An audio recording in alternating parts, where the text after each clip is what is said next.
I've got some fresh, juicy pineapple diced up and in the blender there. And you gotta love, it's nighttime now, but you gotta love Canadian winters. I just opened the window there and I've got my pineapple syrup just cooling down a bit so we can add it all together and make what I believe is one of the best pineapple juices you'll ever have. Stay tuned, you're gonna wanna watch this.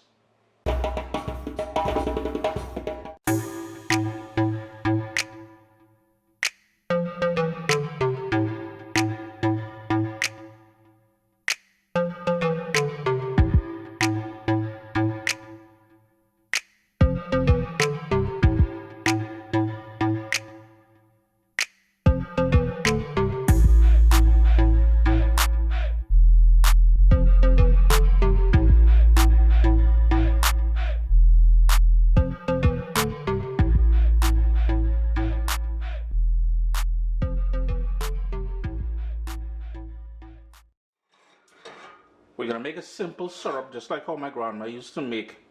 So you have a deep pot here, and all the skin and the core that I removed from the pineapple. And I want to impress on you guys that you've really got to wash the pineapple really well, because we're gonna be using the skin, as I said, and you really don't want dirt and any sort of fertilizer or whatever the farmers may have used. So in here I'm going to put about 5 cups of water. My heat is on high. We've got that water in there now, and to make the whole syrup thing, we're going to go in with sugar, and that's about 3/4 cups of sugar. Now here's the thing, you may wonder, well Chris, how come you're adding sugar to this? The pineapple that we get here in Canada are not as sweet as the ones, a little zoom in there, the ones we get down in the Caribbean. So I'm forced to use sugar. You can use brown sugar if you want, and my grandmother would have used brown sugar. I'm fresh out of brown sugar, so I'm just using that white sugar. And I've got 3 slices of ginger. Just going to put that in there. We're going to bring that up to a boil, and then we're going to reduce it to a simmer and let that simmer for about 25 to 30 minutes.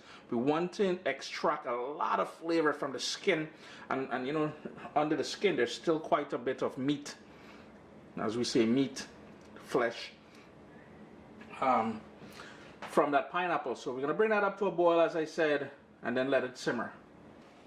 It took about 4, maybe 5 minutes to come up to that sort of rigorous boil that you're seeing there.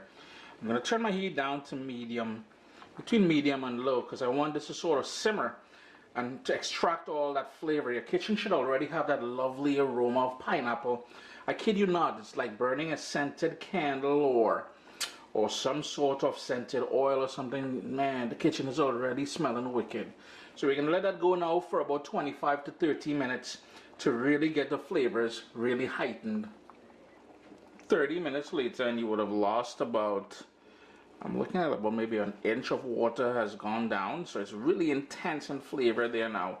What I'm going to do is turn off the stove, and I'm going to allow that to cool down a bit before we proceed, because I ain't trying to get burned, and I ain't trying to encourage anybody to get burned. Chris ain't have insurance at this point, so have some patience. I have here the diced up pineapple in my blender. We'll need a strainer, and if you guys remember the last time I was playing around with this blender in a video, so I'm going to go in with some of that liquid, and you need the strainer to make sure the liquid is nice and clear. But the last time I played around with this blender I made a mess, so I'm not trying to do that this time. So I'm going to do it in small batches as far as the liquid is concerned, and we really want to sort of juice this out now and really blend it as fine as we can get this, and then strain it one more time. Yep, this time I'm putting my hand securely on top there, and I'm gonna go.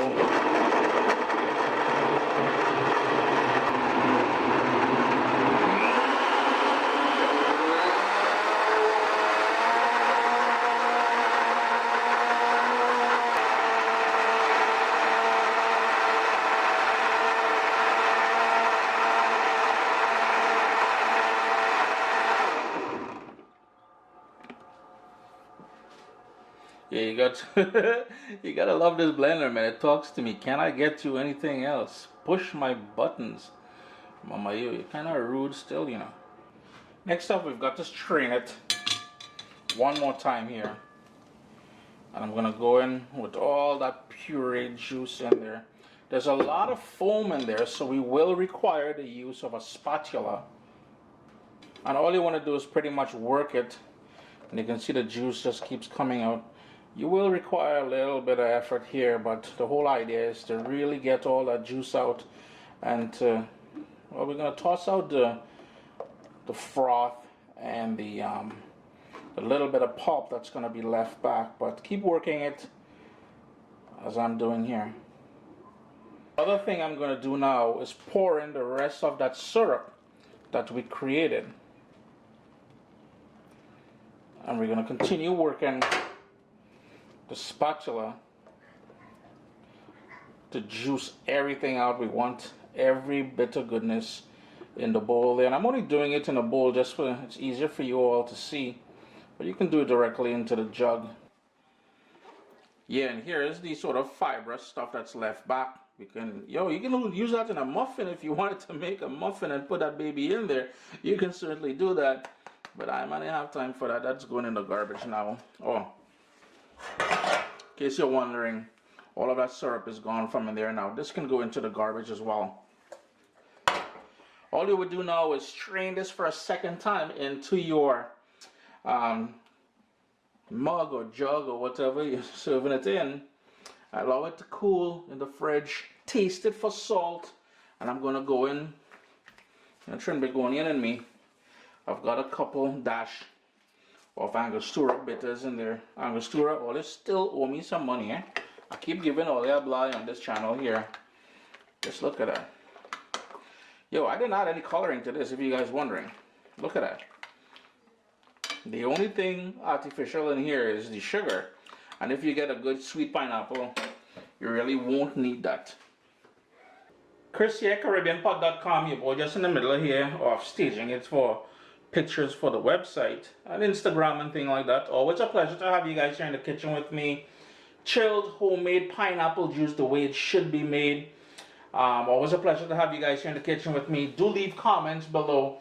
And remember, the first Thursday after this recipe goes live, we have recipe chit chat, 7 p.m. Eastern. You guys can tune in and get your questions answered. Enjoy the rest of the evening. My little baby is here. We've got cookbooks, guys. WestIndianFoodCompany.com. Get your copy today.